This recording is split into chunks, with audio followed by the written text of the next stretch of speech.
تو پہلے ہم نے توجہ دلائی کہ سیاہ پرچم اور سیاہ لباس کو بنو عباس نے بھی مس یوز کیا کیونکہ یہ سادات کا لباس تھا. پھر اس نے اپنے خاندان میں کچھ لوگوں کا نام مہندی بھی رکھا تاکہ لفظ مہندی سے بھی لوگوں کو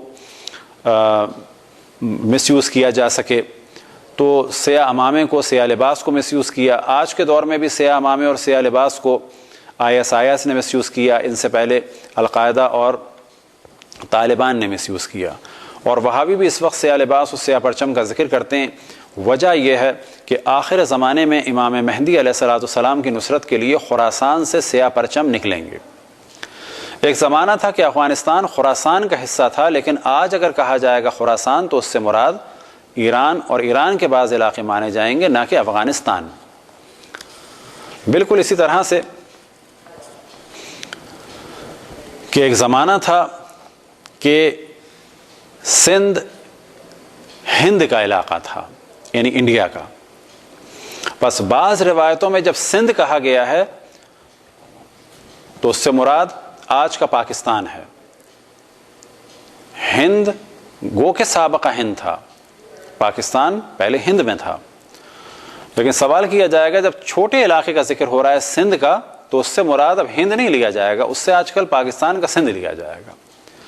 بالکل اسی طرح سے روایات میں ذکر ہے مولتان کا، ملتان کی جگہ مولتان، تو مولتان سے مراد وہ ملتان لیا جائے گا یا ملتان کے ارد گرد کا علاقہ. تو خراسان اس وقت صوبہ ہے ایران کا، تو اسی ایران کو خراسان کہا جائے گا. یہ اور بات ہے کہ افغانستان میں بھی ایک زمانے میں ایران کی حکومت تھی اور وہ خراسان میں آتا تھا.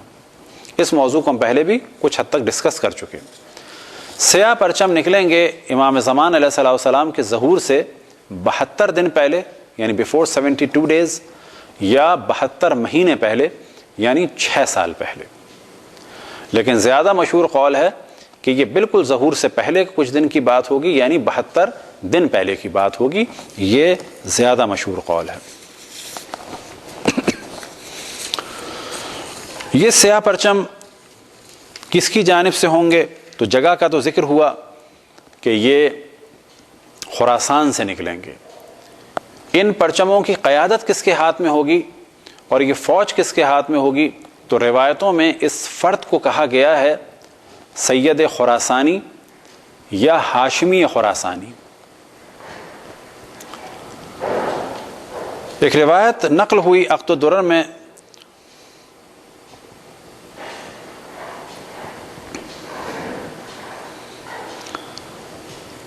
کہ جب سید خراسانی سیاہ پرچم لے کے نکلیں گے تنزل الرایۃ السود التي تخرج من خراسان الكوفہ فاذا ظهر المہدی بمکہ بعث الیہ بالبیعہ، کہ جب امام زمان علیہ السلام کا ظہور ہوگا تو خراسانی یہ پرچم لے کے نکلیں گے خراسان سے کوفے کی جانب.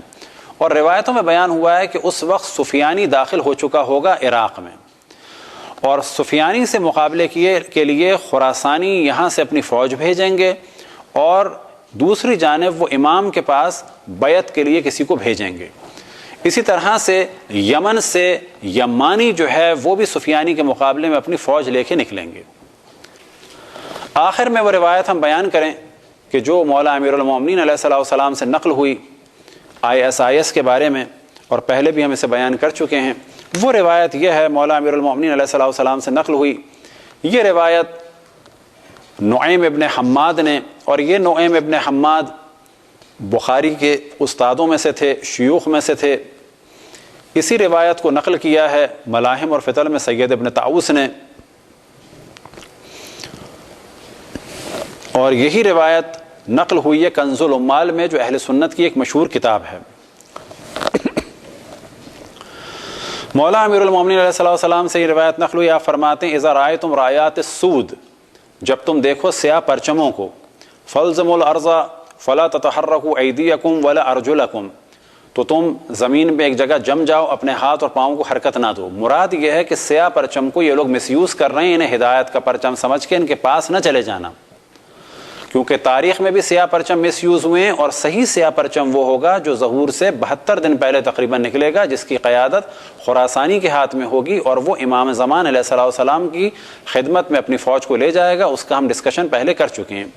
تو امام کیا فرماتے ہیں؟ اذا رأیتم رایات السود فالزموا الارض ولا تتحركوا ایدیکم ولا ارجلکم، کہ تم لوگ حرکت نہ کرنا۔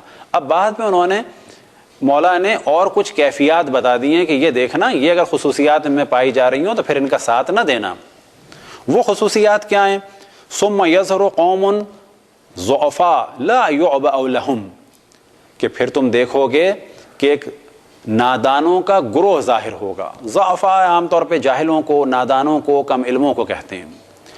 بعض نسخوں میں ہے ثم یظہر قوم صغار، کہ پھر ایک گروہ آئے گا جو معذرت قوم صغار، پھر ایک گروہ آئے گا بچوں کا۔ IS میں عام طور پہ جوان لوگ ہیں اور گمراہ لوگ ہیں، چاہے وہ پاکستانی اور انڈین کی لڑکیاں ہوں جو اس وقت یورپ امریکہ سے جا رہی ہیں، چاہے وہ عرب لڑکے ہوں۔ اصل میں پرابلم یہ ہے کہ ہمارے جو مخالف مذاہب ہیں انہیں احساس کمتری ہے قیادت کا اور امامت کا۔ نہ ان کے پاس ایسے امام ہیں جو ہمارے پاس ہیں، نہ ان کے پاس ایسے علماء ہیں جو ہمارے پاس ہیں، نہ ان کے پاس ایسے بزرگان اور رہبران ہیں جو ہمارے پاس ہیں۔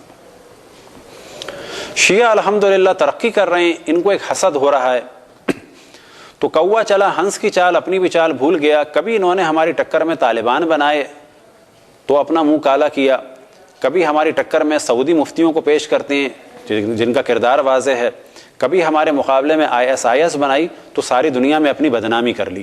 وجہ کیا ہے؟ کہ ان کو ایک حسد ہے اہل بیت کے ماننے والوں سے، اور یہ چاہتے ہیں کہ ہم آگے بڑھیں۔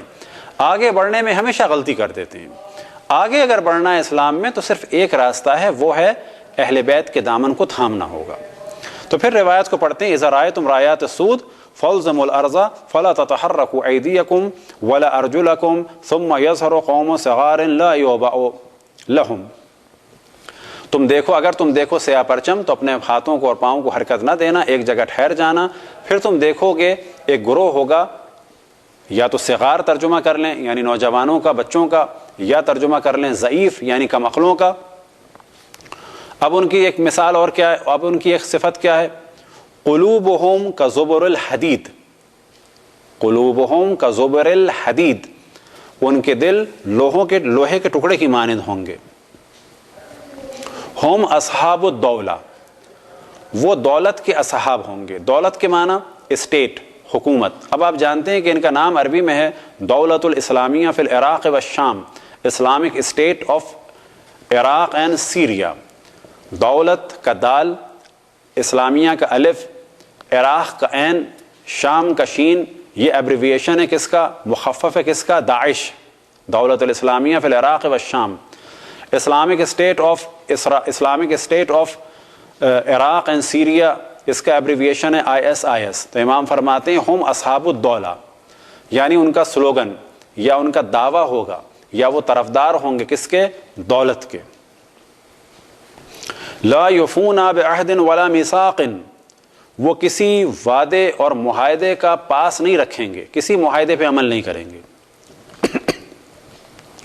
یہ خصوصیت ہمیں نظر آتی ہے جہاں بھی یہ دہشت گرد طالبان قسم کے لوگ ہیں، چاہے وہ پاکستان میں ہوں، جب ان سے معاہدہ ہوا انہوں نے ہمیشہ ایک ریسٹ کیا، اس کے بعد دوبارہ حملہ کیا۔ کبھی انہوں نے معاہدے کی پاس نہیں رکھی، کبھی انہوں نے اپنے معاہدوں پہ عمل نہیں کیا۔ تو مولا فرماتے ہیں لا یفون بعہد ولا میثاق یدعون الی الحق ولیسوا من اہلہ، یہ حق کی جانب دعوت دیں گے لیکن یہ خود حق والے نہیں ہوں گے۔ اسماؤہم الکنا، کہ ان کے نام کنیت ہوں گے۔ مثال کے طور پہ رسول اللہ صلی اللہ علیہ وسلم کا اور مولا امیر المومنین علیہ السلام کا نام ہے محمد اور علی، کنیتیں ہیں ان کی ابو القاسم، اور مولا علی کی کنیت ہے ابو الحسن، لقب ہے مصطفیٰ اور مرتضیٰ۔ تو نام الگ ہے، کنیت الگ ہے، لقب الگ ہے۔ کنیت کہتے ہیں ان ناموں کو بالفاظ دیگر کہ جو شروع ہوتے ہیں ابو سے یا ابن سے۔ مثال کے طور پہ ابو الحسن، ابو القاسم۔ اسی طرح سے بعض کنیتیں ہیں جو ابن سے شروع ہوتی ہیں، مثال کے طور پہ ابن بطوطہ۔ زیادہ تر کنیتیں ہوتی ہیں ابو سے یا ام سے، مثال کے طور پہ ام کلثوم، ام الحسن جو لقب کنیت ہے کنیت ہے جناب سیدہ سلام اللہ علیہا کی۔ تو مولا فرماتے ہیں ان کے نام کنیت پہ ہوں گے، جیسے ابو بکر بغدادی، ابو عمر صومالی۔ نسبتہم القریٰ، اور ان کی نسبت ہوگی کس سے؟ قریوں سے، علاقوں سے ان کے نام منسوب ہوں گے۔ ابو بکر کنیت بغدادی، اسی طرح سے ابو عمر صومالی، صومالیہ سے، ابو زید آسٹریلیائی، ابو عمر برطانی۔ تو یہ مختلف ان کے نام ہیں اور آخر میں ان کی نسبت ہے مختلف علاقوں سے۔ پھر مولا امیر المومنین ایک صفت ان کی بیان کرتے ہیں، شعورہم مرخات کا شعور النساء، ان کے بال خواتین کی طرح سے ہوں گے لمبے۔ حتی یختلف فیما بینہم، یہاں تک کہ ان لوگوں میں آپس میں اختلاف ہو جائے گا۔ ثم یعطی اللہ الحق من یشاء، یہاں تک کہ خداوند تبارک و تعالی جسے چاہے گا حق سے نوازے گا۔ آپس میں اختلاف ہو جائے گا سے کیا مراد؟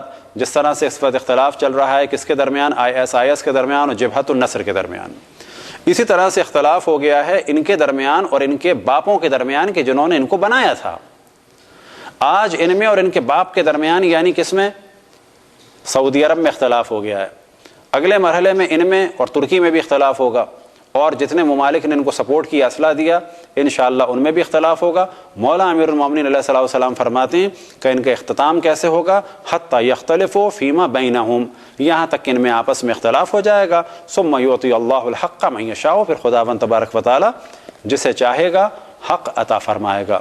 خداوند تبارک و تعالی سے دعا ہے کہ بحق محمد وآل محمد ہمیں اپنے رسول، اپنی حجتوں، خصوصاً امام زمان علیہ الصلاۃ والسلام کی معرفت اور اطاعت کی توفیق عطا فرمائے۔ وصلی اللہ علی محمد وآلہ الطاہرین۔ برحمتك يا أرحم الراحمين، وصلى الله على محمد وآله الطاهرين۔